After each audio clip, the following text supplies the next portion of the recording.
you, Congressman Raskin, for being a sponsor of the Jayapal-Dingell Medicare-for-All legislation. Thank you for that.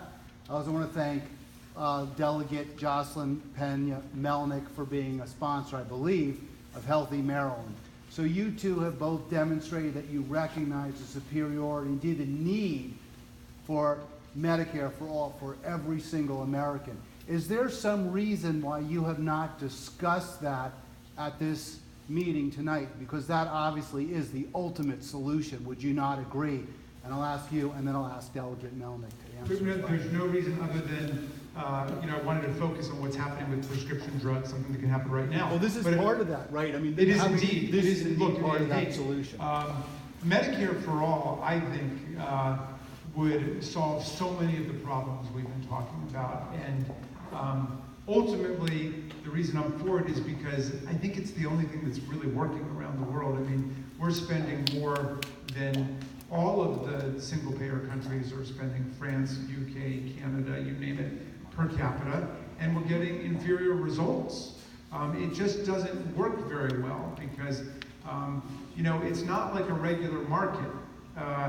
It's not like you break your arm and you start going out and shopping for the cheapest services. You get in an ambulance and you go to the hospital, So it's a very different, healthcare is a very different kind of system, and I think that's why the advanced industrial societies have all settled upon some version of a single-payer system. I was very proud to testify in the Medicare for All hearing, to participate in that, to talk about my own personal experience.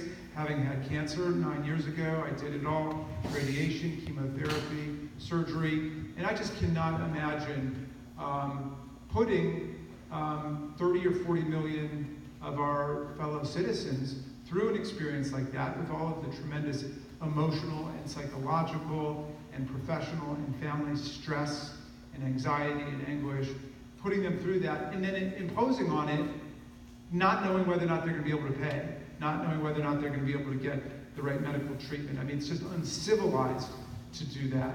And we are the richest country that's ever existed. We are at our richest moment.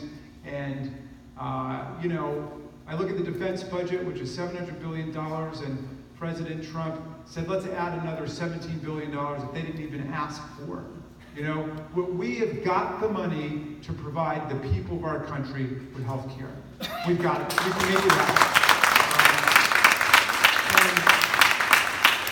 I do believe there are real questions about cost and what we can do to lower costs, but I think you need to get into a system like single payer in order to figure out how you really promote public health, how you promote public education about health, and how you do it. So that's where I am, and I understand different people have different points of views, but I've been very